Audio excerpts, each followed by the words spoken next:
நாளைக்கு மேட்ச் வந்து DC versus RR at Arun Jaitley stadium, Delhi. குட்டி கிரவுண்டு, நிறைய வாட்டி சொல்லிட்டேன், ஹை ஸ்கோரிங் வென்யூ.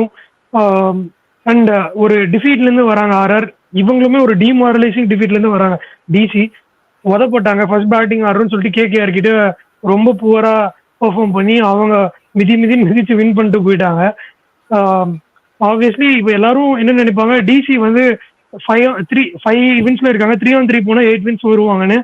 நான் இப்போவே ஒரு ஏர்லி ப்ரெடிக்ஷனுக்கு போறேன். டிசி வந்து நாளைக்கு மிஸ் அவுட் பண்ணுவாங்க, நாளைக்கு ஆர்ஆர் தான் வின் பண்ணுவாங்க. டிசி வந்து அந்த 7 வின்ஸ் காம்பினேஷன்ல ஏதாவது ஒர்க் அவுட் பண்ண முடியுமா அப்படின்னு பாக்குற சுச்சுவேஷன் தான் வரும்னு எனக்கு தோணுது. ஏன்னா ஆர்ஆர் வந்து ரொம்ப கம்ஃபர்டபுளா தெரியுறாங்க. அண்ட் டிசி அந்த பவுலிங்கை மாத்திட்டே இருக்காங்க. லாஸ்ட் மேட்ச் பார்த்தா முகேஷ் ஆடலை, ஏன்னா அவங்க ஒரு இம்பாக்ட் சப் முன்னாடி யூஸ் பண்ணிட்டாங்க, அதனால முகேஷ் ஆட முடியாம போச்சு. அண்ட் யாரால ஆர்ஆர் வின் பண்ண போகுது அப்படின்னா சாஹல் இன்டு த கேம் வருவாருன்னு நினைக்கிறேன். என்னன்னா அவரு நிறைய ரன்ஸுக்கு போயிட்டு இருக்காரு. நாளைக்கு ஒரு குட்டி கிரவுண்டு, டெம்டேஷன் இருக்கும் அவர் அடிக்கணும்னு. அப்போ வந்து கேச்சஸ், எல்பிடபிள்யூ இந்த மாதிரிலாம் ஆடுறதுக்கு நிறைய சான்சஸ் இருக்கு. ஸோ சாஹல் தான் வின் பண்ணி கொடுக்க போறாரு ஆர்ஆருக்கு அப்படின்னு தோணுது எனக்கு. நீங்க இனிஷியல் தாட் சொல்லுங்க, அப்புறமா சும்மா கொஞ்சம் டீட்டெயிலா பேசிட்டு கேப்டன்ஷிப். ஸோ அதான் ப்ரோ, லைக் சின்ன கிரவுண்டு, ஃபிளாட் ட்ராக்கு, யாரு அதிக ரன் ஸ்கோர் பண்றாங்களோ அவங்க தான் வின் பண்ண போறாங்க. அது லைக் கண்டிப்பா ஃபர்ஸ்ட் பேட்டிங் யார் செகண்ட் பேட்டிங் ஆடுறாங்களோ அவங்களுக்கு தான் மோர் சாய்ஸ். நீங்க 230 240 அடிச்சாலும் ரெண்டு சைடும் லைக் பேட்டிங் நல்ல பவர் ஹவுஸ் இருக்கு. அண்ட் அதே மாதிரி நானும் ஸ்லைட் எட்ஜ் ஆர்ஆருக்கு தான் கொடுப்பேன். ஏன்னா கம்பேரிங் டு பவுலிங் அட்டாக்கும் சரி, பேட்டிங் லைனப்பும் சரி, நல்ல பேட்டிங் லைனப் ஆர்ஆர்ட்ட இருக்கு. கம்பேரிங் டு டிசி ரெண்டு டிபார்ட்மெண்ட்லயும் வந்துட்டு ஆர்ஆர் வந்துட்டு ஒரு லைக் டாப் பண்ணுவாங்க. அப்படிங்கிறனால நானும் லைக் ஆர்ஆருக்கு தான் ஒரு ஸ்லைட் எட்ஜ் கொடுக்குறேன். நீங்க சகல் சொன்னீங்க, நான் வந்துட்டு ஆக்சுவலா சகலை வந்துட்டு கொஞ்சம் தடவி ஆடி அஸ்வின் அடிக்க போய் அஸ்வினுக்கு விக்கெட் விடணும் அப்படிங்கிறது என்னோட ஒரு சாய்ஸா இருக்கு. நானும் யோசிச்சேன், ஆக்சுவலி அஸ்வின் சொல்லாம சாஹல் சொல்லாமன்னு யோசிச்சிட்டேன். நான் அஸ்வின் வந்து நல்லா போட்டுட்டு இருக்காரு, சாஹல் வந்து அந்த வேர்ல்டு கப் பிக் பண்ணதுக்கு அப்புறம் புவர் ஃபார்ம்ல இருக்காரு. ஸோ அவர் நான் இன்னும் இருக்கேன் ஃபார்ம்ல அப்படின்னு ஒரு ஸ்டேட்மெண்ட் கொடுக்கணும்னு நாளைக்கு நினைக்க நிறைய சான்ஸ் இருக்கு. இன்னொன்று என்ன சொல்றேன், ஆர்ஆர் வந்து நான் முதல்லயே சொல்லிட்டேன், அவங்க 3 டிஃபீட்ஸோட இந்த வாட்டி பிளே ஆஃப் போக போறாங்கன்னா ஆல்ரெடி 2 டிஃபீட் வந்துருச்சு. அந்த 3வது டிஃபீட் வரப்போறது சிஎஸ்கே கூட சேப்பாக்ல தான். நான் அதை நேற்றே சொல்லிட்டேன், நான் 3-4 நாளா சொல்லிட்டு இருக்கேன். ஸோ மிச்சம் இருக்க மேட்சஸ்லாம் அவங்க வின் தான் பண்ண போறாங்க, நாளைக்கு வின் தான் பண்ணுவாங்க. ஸோ நானும் அதான் ப்ரோ, ஆர்ஆர் வின்னுக்கு தான் நானும் போறேன். ஏன்னா அவங்க பேட்டிங்குமே வந்துட்டு ஆக்சுவலா லாஸ்ட் மேட்சுமே வந்துட்டு ஒன்றும் வந்துட்டு லைக் அவங்க தப்பு கிடையாது. அது அந்த 1 பால்ல மாறிச்சு அந்த மேட்ச். ஸோ அதுதானே தவிர்த்து மற்றபடி எதுவும் கிடையாது. ஆனா பட் ஸ்டில் அவங்க இன்னும் அந்த 16-17வது ஓவர் தூக்கி சகல் கையிலையும் அஸ்வின் கையிலையும் கொடுத்தாங்கன்னா that's going to cost their match. அது இன்னைக்கு அது நாளைக்கா இருக்க வேணாம், அது குவாலிஃபயர் 1-ஆ இருக்கலாம், ஃபைனல்ஸா இருக்கலாம். பட் அவங்க அந்த தப்பை மட்டும் பண்ணக்கூடாது. அவங்களுக்கு நல்ல பவுலர்ஸ், ஃபாஸ்ட் பவுலர்ஸ் இருக்காங்க. ஒரு 13-14லயே சகலையும் அஸ்வினையும் முடிச்சுட்டு அடுத்த ஒரு 6 ஓவர்ஸ் வந்துட்டு அவங்க ஃபாஸ்ட் பவுலர்ஸ்க்கே கொடுக்கலாம். அண்ட் இதுதான் ரைட் டைம். அவங்க 6th பவுலிங் ஆப்ஷனை சூஸ் பண்ணி ஓகே ரியான் பராகா போடட்டும், ரோமன் போலா 1 ஓவர் 2 ஓவர் கண்டிப்பா அந்த 6th பவுலிங் ஆப்ஷன் வேணும். ஏன்னா இன்னைக்கு உங்களுக்கு தேவைப்படாது. அதே மாதிரி அவர் கிஷோர் கரெக்டா சொல்லிட்டு இருக்காரு, எனக்கும் அவர் கிஷோர் சொல்ற மாதிரி தான் ஆக போகுதுன்னு நான் நினைக்கிறேன். ஸோ 6th பவுலிங்கை யூஸ் பண்ணிக்கிட்டாங்கன்னா பிரச்சனை கிடையாது. ஏன்னா அவங்க பேட்டிங் சாலிடா இருக்கு. ஈவன் பிசிசிஐ வேற இசிபி கிட்ட பேசிட்டு இருக்காங்க, லைக் May 18க்கு அப்புறம் பிளே ஆஃப்ஸ்க்கு இருந்துட்டு நாங்க அனுப்பிச்சு விடுறோம் இங்கிலாந்து பிளேயர்ஸ்ன்ட்டு. ஸோ அப்படி இருக்கும்போது பட்லர்லாம் ரீடைன் ஆறாரு அப்படின்னா லைக் மேபி என்ன சொல்றது, ஆர்ஆர் ஃபைனல்ஸ் போக கூட சான்ஸ் இருக்கு. அதான் ப்ரோ, பேட்டிங் செட்டில்டு, பவுலிங்ல அந்த மிஸ்டேக்ஸ் மட்டும் பண்ணக்கூடாது, அவ்வளவுதான். ஓகே, நானும் அதுதான் சொல்றேன். Irrespective of batting first bowling first RR தான் வின் பண்ணுவாங்கன்னு தோணுது. கேம் சினாரியோஸ்லாம் இல்லாம கூட சொல்றேன் நான், அந்த டியூ ஃபேக்டர்லாம் இல்லாம. ஏன்னா வந்து டிசி வந்து திருப்பி ஒரு குழப்ப போறாங்க அந்த பேட்டிங் ஆர்டர். அவங்களுக்கு செட்டில்டு பேட்டிங் ஆர்டர் இல்லை. நம்ம நிறைய வாட்டி பேசிட்டு இருக்கோம், அந்த சிச்சுவேஷனுக்கு ஏற்ற மாதிரி இவங்களை அனுப்பலாம் அவங்களை அனுப்பலாம் மாத்திட்டே இருக்காங்க. ஸோ ரோல்ஸ் கரெக்டாக டிஃபைன் ஆகல. இப்போ போய் அடிக்கலாமா இல்லை ரொட்டேட் பண்ணலாமாங்கிறது தெரிய மாட்டேங்குது. அடிக்க போய் அவுட் ஆகுறாங்க, இல்லை ரொட்டேட் பண்ண போய் ரொம்ப ஷெல்லுல போயிடுறாங்க. இதை மாற்றி மாற்றி பண்ணிக்கிட்டே இருக்காங்க. எல்லாம் கேம் பை கேம் நடந்துட்டு இருக்கு. நாளைக்குமே இதே மாதிரி ஏதாவது நடக்க சான்சஸ் இருக்குன்னு நினைக்கிறேன். அண்ட் அவங்க பேட்டிங் கொஞ்சம் நாளைக்கு சொதப்பிடுமோ டிசி அப்படிங்கிற மாதிரி இருக்கு. பவுலிங் கொஞ்சம் இதா இருந்தா கூட, ஏன்னா அவங்க அக்சர் பட்டேலையும் சரியா யூஸ் பண்றது கிடையாது. ஒரு மேட்ச் வந்து அவரை மேல அனுப்புறாங்க, ஒரு மேட்ச் கீழே அனுப்புறாங்க, அவருக்கும் ஒரு ரோல் டெஃபினிஷன் இல்லை. ஸோ ரொம்ப கஷ்டம் தான் இருக்கு அவங்கள பாக்குறதுக்கு. அண்ட் இவங்க பவுலிங் வந்து ரொம்ப ஷார்ட்டடா தெரியுறாங்க. பேட்டிங்ல கேட்கவே வேணாம், எல்லாரும் நல்லா தான் பண்ணிட்டு இருக்காங்க ஆர்ஆர்ல. மேன் டு மேன் பவுலர்ஸ் எடுத்து பார்த்தா அவங்க 5 பவுலர் தான் வச்சிருக்காங்க. ஆனா 5 பேருமே இவங்களுக்கு ஸ்ட்ரைக் பண்ணிடுவாங்க. அவங்கள விட பெரிய ஆள் தான் இவங்க அப்படிங்கிற மாதிரி ஒரு அப்பர் ஹேண்ட் இருக்க பவுலிங் யூனிட்டா தெரியுறாங்க. நவேஷ் கான் வேற டெல்லியில விளையாடிட்டு இங்க வந்திருக்காரு ட்ரேட்ல. அதுக்கப்புறம் லக்னோ வேற போயிருந்தாரு. சாரி, டெல்லியில இருந்து லக்னோ போயிருந்தாரு, லக்னோல இங்க வந்திருக்காரு. ஸோ ஃபார்மர் டீம் கிட்ட நல்லா பண்ணுவாருன்னு தான் நினைக்கிறேன். நாளைக்கு அவர் நல்லா தான் பண்ணிட்டு இருக்காரு ஆல்ரெடி. ஸோ அவரு கொஞ்சம் குரூஷியலா இருக்க வாய்ப்பு இருக்குன்ற மாதிரி தோணுது. கேப்டன்ஷிப்புக்கு போனா தெரியல, ஆனா கன்ஃபார்ம் குரூஷியல் ரோல் ஒன்று இருக்கும் அவரோடது அப்படின்னு நினைக்கிறேன். ஏன்னா அவங்க ரிலீஸ் பண்ணிட்டாங்களா அவருக்கு ஒரு நேம் கிடைச்சதே டெல்லியில தான். அதுக்கு முன்னாடி அவேஷ் கான்னா என்ன ஒரு கமாடிட்டியே யாருக்கும் தெரியாது. அவேஷ் கான் இருக்காண்டா டெட்ல வந்து இப்படி போடுறான்டா, ரபாடாவுக்கு மேல தெரியறான்டா அப்படின்ற மாதிரி ஒரு பேர் எடுத்திருந்தாரு டெல்லியில இருக்க போதான். லக்னோல கொஞ்சம் புவர் சீசனா இருந்தது 2 சீசன் அவர் ஆடினப்பவுமே.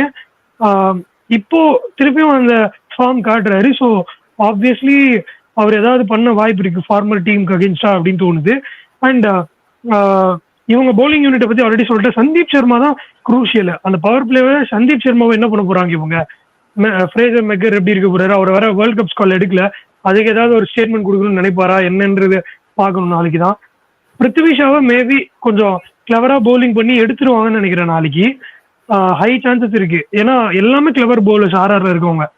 சும்மா ஏதோ ஒரு லைன் ஏதோ ஒரு லென்த் போட்டு ஒரு லூஸ் டெலிவரி கொடுத்து பண்றவங்க கிடையாது. போல்ட் வேற ஒரு 7:30 மணி ஸ்விங்ல போட்டா இன்னும் அவனு கேட்கவே வேணாம், திணற விடுவாரு 2 பேருமே. ஃப்ரேசர் மெக்ரக்கா இருக்கட்டும் இல்ல பிருத்திவி ஷாவா இருக்கட்டும். ஸோ அதெல்லாமே இவங்க டேக்கிள் பண்ணணும். நிறைய வேண்டாம், ஆர்ஆர் நத்திங் டு லூஸ், அவங்க ஜாலியா விளையாண்டா போதும். இவங்க வந்து எவ்ரி திங் டு லூஸ் தான். டிசி ஒரு கேம் விட்டா கூட அவங்க வக்கீல போயிடுவாங்க. அதனால அவங்களுக்கு ப்ரெஷர் ஹையா இருக்கு. ஸோ ப்ரெஷர் சுச்சுவேஷன்ல என்ன பண்ண போறாங்கன்றத பார்க்க தான் செய்யணும். பார்க்கலாம். கேப்டன்ஷிப்புக்கு போறேன், அதுக்கப்புறம் நீங்க அப்படியே இல்ல நீங்க பேசணும்னா பேசுங்க, அப்புறம் கேப்டன்ஷிப். அதான் ப்ரோ, லைக் டிசியை பொறுத்த வரைக்கும் ஃபேசர் மேக்கருக்கு மட்டும்தான் அவங்களுக்கு ரோல் டிஃபைன் பண்ணியிருக்காங்க. போப்பா ஃபிளரிஷ் பண்ணு அப்படிங்கிறத. மற்ற எந்த பேட்ஸ்மேனுக்கும் வந்துட்டு லைக் நீ பேங்க், நீ நில்லு, நீ ரொட்டேட் பண்ணு, உனக்கு அந்த எண்டு வரவன் அடிப்பான், அந்த மாதிரி லைக் ரோல்ஸ் டிஃபைன் பண்ணாதான் அவங்களுக்கு காஸ்ட் ஆகுது. அண்ட் பேட்டிங்ல தான் லைக் நிறைய கொலாப்ஸ் ஆகி அவங்க வந்துட்டு ஸ்ட்ரகிள் பண்ணதை ஓவர் த மேட்சஸ் நம்ம பார்த்துருக்கோம். அண்ட் நாளைக்கும் கண்டிப்பா அவுட் பிளே பண்ணிடுவாங்க. ஏன்னா உங்களுக்கு ராஜஸ்தான்ல இருக்க ஒவ்வொரு பவுலருமே ஒவ்வொரு வகையில வந்துட்டு டேலண்டட். ஆவேஷ் கானா டெத்துல நிறுத்தி கொடுப்பாரு. சந்தீப் சர்மா எங்க போட்டாலும் அவர் வந்துட்டு ஒரு சாலிடா ஒரு 4 ஓவர் 24 ரன் கொடுப்பேன். நீ போல்ட்டுக்கு விக்கெட் விடலன்னா எனக்கு விக்கெட் விடணும், எனக்கு விக்கெட் விடணும்னா நீ போல்ட்டுக்கு விக்கெட் விட்டுருப்ப. ஸோ அந்த மாதிரி. அண்ட் சகல் அஸ்வின் கேட்க வேணாம், mind games, clear mind games play பண்ணுவாங்க. ஸோ அதனால அவங்களுக்கு செம சாலிட் பவுலிங் லைனப். எனக்கு தெரிஞ்சு ஃபேசர் மேக்கருக்கு தவிர நாளைக்கு எல்லாம் மாட்டிப்பாங்களோ அப்படின்னு தோணும். ஏன்னா லைக் நீங்க சொன்ன மாதிரி தான் ஆஸ்திரேலியா டீம் செலக்ட் பண்ணல. ரொம்ப லைக் அவர் வந்துட்டு பேசினாங்க லைக் நல்ல ஃபைண்ட் ஆஸ்திரேலியாக்குன்ட்டு. அவரை விட்டது வந்துட்டு மேபி அவருக்கு இன்னொன்னு என்னன்னா லைக் அவருக்கு அந்த ப்ரெஷர் இருக்காது, நம்ம வேர்ல்டு கப் போக மாட்டோம் அப்படிங்கும்போது லைக் அவர் ஓகே நம்ம சும்மா பேட்டை விட்டு பார்ப்போம் அப்படின்னு அவர் ஆடுவாரு. அண்ட் மேபி லைக் நாளைக்கு ரிஷப் பண்ட் பாயிண்ட் டு ப்ரூவா இருக்கும். ஏன்னா லைக் அவர் கொஞ்சம் ஒரு ஆன் அண்ட் ஆஃபா தான் இருக்காரு. மேபி லைக் அவருக்கு ப்ரெஷர் சுச்சுவேஷனுங்கிறதுனால நாளைக்கு ஒரு கிளட்ச் நாக் ஆடலாம் அப்படிங்கிறது என்னோட தாட். பட் ஸ்டில் என்னதான் கிளட்ச் நாக் அவங்க ஆடினாலும் அவங்க எல்லாரையும் அவுட் பிளே பண்ற ஒரு டீம் ஆர்ஆர். ஸோ கண்டிப்பா ஆர்ஆருக்கு தான் எட்ஜ், நல்ல எட்ஜ் ஜெயிக்கிறதுக்கு. கேப்டன்ஷிப் சொல்லுங்க நீங்க. அண்ட் பாண்டிங் தான் வேற ஹெட் கோச். ஸோ ஆப்வியஸ்லி அவர் ஃப்ரேசர் மெக்ரக ஒரு தூண்டி விடுவாரு. நீ இவ்வளோ பண்ணியும் வந்து எடுக்கல, இப்போ வந்து சப்போஸ் ஏதாவது ஒரு இன்ஜுரி ரீப்ளேஸ்மெண்ட் இருக்குன்னா உங்களை அவங்க கன்சிடர் பண்ணணும், அதுக்கேற்ற ஏதாவது ஒன்று நீங்கள் பண்ணு அப்படின்ற மாதிரி அவரை மோட்டிவேட் பண்ண நிறைய சான்சஸ் இருக்கு. ஸோ ஃப்ரேசர் மெக்கர் மேபி இந்த பவுலிங் லைனப்போ ஒரு தாக்கு பிடிச்சாருன்னா ஒரு நல்ல இன்னிங்ஸ் ஆட வாய்ப்பு இருக்கு. ஸோ ஆப்வியஸ்லி கேப்டன்சி பிக்ஸுக்கு போயிடுறேன். எடுத்ததும் நான் போக்குவரத்து முதல்ல சொல்லிட்டேன், சாஹல் தான் வந்து கேமை திருப்பி கொடுக்க போறாரு ஆர்ஆருக்குன்னு. ஸோ சாஹல் வந்து ஒரு குரூஷியல் ஃபேக்டரா இருப்பாரு நாளைக்கு ஆர்ஆர் வின்லன்னு தோணுது. ஸோ சாஹலுக்கு போறேன். இன்னொன்று பார்த்தீங்கன்னா அந்த சைட்ல வந்து அக்ஷர் பட்டேல் கண்டிப்பா ஏதாவது பண்ணுவாரு. அவருமே வந்து டீம் இந்தியாவில் எடுத்திருக்காங்க. அவர் நான் நல்லா பண்ணிட்டு இருக்கேன், என்ன ஒரு பவுலரா கன்சிடர் பண்ணுங்க அப்படின்னு ஒரு ஸ்டேட்மெண்ட் கொடுக்கறதுக்கு நிறைய சான்ஸ் இருக்கு. ஒரு 50 அடிச்சிருக்காரு, நல்ல கண்டெயின் பண்றாரு. எவ்வளவுதான் போட்டாலும் 6.5 தான் ஒரு எக்கானமி, அவர் அடிக்க முடியறது இல்ல. அந்த மாதிரி ஒரு விக்கெட் எடுக்கலன்னா கூட கண்டெயின் பண்ணி கொடுப்பாரு அப்படிங்கிற ஒரு நம்பிக்கை இருக்கு அவர் மேல. So obviously Axar Patel. இந்த சைட் பேட்டர்ஸ் பாத்தீங்கன்னா அவ்வளோவா நான் சஞ்சு சாம்சன் எப்பவும் சொன்னது கிடையாது. ஆனா நாளைக்கு குட்டி கிரவுண்டு ஆல்ரெடி ஒரு ஃபெயிலியர்ல இருந்து வராது. ஒரு டவுட்ஃபுல்லா அவர் கொஸ்டின் பண்றப்போ ஒரு பண்ணி காட்டணும்னு நினைக்க வாய்ப்பு இருக்கு. ஸோ சஞ்சு சாம்சன், எஸ்எஸ்வி ஜெய்ஸ்வால் ஆல்ரெடி நல்லா தான் பண்ணிட்டு இருக்காரு. ஸோ அவரையும் மிஸ் பண்ண முடியாது. நான் 2 பேர் தான், சஞ்சு சாம்சன் அவர் எஸ்எஸ்வி ஜெய்ஸ்வால் 2 பேர்ல யாரோ ஒருத்தர் கண்டிப்பா கிளிக் ஆக போறாங்கன்னு சொல்றேன் பேட்டிங்ல. அவ்வளவுதான். அங்க already Fraser McGurk and Axar Patel சொல்லிட்டேன். ஸோ நானும் அதான் ப்ரோ, லைக் இங்க வந்துட்டு Fraser McGurk and Axar Patel உங்களுக்கு 3 டைமென்ஷனல் பிளேயர். உங்களுக்கு ஃபீல்டிங்லயும் வந்துட்டு ஒரு 10 ரன் சேவ் பண்ணி கொடுப்பாரு, பவுலிங்ல சாலிடா 6 எக்கானமி, அதே மாதிரி பேட்டிங்லயும் உங்களுக்கு ஒரு ஃபிளரிஷ் கொடுப்பாரு. அண்ட் ஃபேசர் மெக்கர் கேட்கவே வேணாம், அவங்க டீம்ல டெல்லியில அவர் மட்டும் தனியா ஒரு மாதிரி விளையாண்டுட்டு இருக்காரு, ஒரு சம பிளேயரா விளையாண்டுட்டு இருக்காரு. ஸோ டிசியில வந்துட்டு எனக்கு phasor McGurk and Axar Patel. இங்க வந்துட்டு நான் வந்துட்டு ஆக்சுவலா அஸ்வின் சொல்லுவேன். அஸ்வின் வந்துட்டு நாளைக்கு சம்திங் ஏதோ பண்ண போறாரு, சம்திங் பிக்கா ஏதோ பெருசா பண்ண போறாரு, ஒரு 3 விக்கெட் ஃபார் 25. ஒரு நிமிஷம், அவரும் ஃபார்மர் டிசி பிளேயர் தான். ஆமா, ஆக்சுவலி அவருக்கும் தெரியும் லைக் என்ன பண்ணிருப்பாங்க, ஏன்னா இந்த கிரவுண்ட்லயும் ஆடி இருப்பாரு நிறைய. ஸோ அவரும் லைக் இது பண்ணுவாரு. நீங்க சஞ்சு சாம்சன் ஆர் யார் சொன்னீங்க? Sanju or Yashasvi sir? நான் சஞ்சு ஆர் ரியான் பராக் சொல்றேன். ஏன்னா ரியான் பராகும் லைக் அவரும் ஒரு நல்ல கிளட்ச் ஃபார்ம்ல இருக்காரு. ஸோ கண்டிப்பா சின்ன கிரவுண்டு, அவருக்கும் வந்துட்டு இப்போ பவர் ஹிட்டிங் நல்லா இருக்கு, அவருக்கும் ஒரு 2 மாட்டினா ஒரு ஃபிளரிஷிங் நாக் கொடுப்பாரு அப்படின்னு நினைக்கிறேன். ஸோ ஆர்ஆர்ல ரியான் பராக் ஸ்லாஷ் சாம்சன் அண்ட் அஸ்வின், இங்க Fraser McGurk and Axar Patel. Okay, Riyan Parag வந்து எனக்கு என்ன டவுட் அப்படின்னா அக்சர் பட்டேல் இல்ல குல்தீப் கிட்ட மாட்டி போறேன்னு தோணுது. நாளைக்கு பார்க்கலாம். நெகோஷியேட் பண்ணிட்டாருன்னா கண்டிப்பா லைக், ஏன்னா நான் என்ன நினைக்கிறேன்னா ரியான் பராக் வரும்போது ஆப்வியஸா 12 ஓவர்ஸ் ஆயிருது. ஸோ அப்போ குல்தீப் அக்சருக்கு மேக்சிமம் 1 ஓவர் தான் இருக்கும். ஸோ அப்போ தட்டி விட்டுட்டு அதுக்கப்புறம் கடைசியா முகேஷ் கலீல் எல்லாம் விட்டு சாத்துவாரு அப்படின்னு. ஏன்னா லாஸ்ட் மேட்ச் ஆடும்போது கலீல் அகமத் எல்லாரையும் வந்துட்டு நல்லா அடிச்சாருன்னு நினைக்கிறேன், லைக் இதோட ரிவர்ஸ் பிக்சர் ஃபர்ஸ்ட் டைம் நடந்தப்போ. ஸோ அதனால அவர் தான் ஆக்சுவலி எடுத்துட்டு வந்தாருன்னு நினைக்கிறேன். ஒரு 48 for 3 ஆயிடும். ஈவன் அஸ்வின் வந்துட்டு நார்கேவெல்லாம் வந்துட்டு ஃபுல் ஷாட்ல 6 அடிச்சிட்டு இருக்கும்போது ரியான் பராக் தான் அந்த ஒரு 180 ஸ்கோர் கொண்டு வருவாரு. ஸோ அதனால அந்த ஒரு பெர்ஃபார்மன்ஸ் இது பண்ணுவாரு. அண்ட் சஞ்சு லைக் ரொம்ப மெச்சூர்டா ஆடுறாரு. லைக் வழக்கமா வந்துட்டு சஞ்சு ஃபர்ஸ்ட் மேட்ச் மட்டும் தான் ஆடுவாரு சீசன்ல, அதுக்கப்புறம் ஆடவே மாட்டாரு அப்படிமோ. இப்போ ஒவ்வொரு மேட்சும் ப்ரூவ் பண்ணி காட்டுறாரு. இப்போ அவருக்கு இப்போ வந்துட்டு 2 விக்கெட் கீப்பர் செலக்ட் பண்ண இந்தியன் விக்கெட் கீப்பர்ஸ்குள்ள ஒரு கோல்டு வார் நடக்கும். யார் நல்லா இதுன்ட்டு எப்படி அந்த சஞ்சு சாம்சன் கேஎல் ராகுல் நடந்துச்சோ அந்த மாதிரி ரிஷப் பண்ட்டுக்கும் சாம்சனுக்கும் நடக்க போகுது. ஸோ பார்ப்போம் யார் அந்த எட்ஜ் எடுக்கிறாங்க அப்படின்ட்டு. எனக்கு சாம்சன் தான் தோணுது, பட் பார்ப்போம், இனி நாளைக்கு தெரிஞ்சிடும்.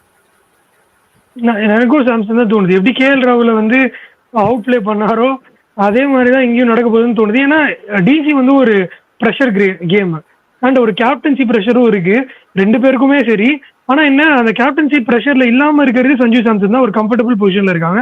டிசி 3-on-3 போயே ஆகணுங்கிற ஒரு நிர்பந்தத்துல இருக்காங்க. அண்ட் அவங்க டீம் காம்பினேஷன் இன்னும் கரெக்டா பிக் ஆகல அப்படிங்கிற பட்சத்துல ஆர்ஆர் வந்து ஒரு ஸ்லிப்ல இருந்து இன்னொரு ஸ்லிப்பும் திருப்பி போனாங்கன்னா அவங்க இன்னும் கொஞ்சம் உஷாரா ஆகிறதுக்கு நிறைய வாய்ப்பு இருக்கு. அந்த மாதிரி ஒரு சீசனா அவங்களுக்கு இது இல்ல. அவங்க எல்லாமே கரெக்டா தான் போயிருக்காங்க. 2 லாஸ்ட் பால் ஃபினிஷ்ல மிஸ் அவுட் பண்ணிருக்காங்க 2 கேம் அவங்க தோத்ததும். ஸோ அவங்க திருப்பியும் நாளைக்கு ஒரு கம்ஃபர்டபுள் வின் எடுக்கிறதுக்கு நிறைய சான்ஸ் இருக்கு. பார்க்கலாம். நாளைக்கு மேட்ச் முடிஞ்சதுக்கு அப்புறம் நாளைக்கு மேட்ச் ரிவ்யூல வந்து மீட் பண்றோம். அது வரைக்கும் பாய்.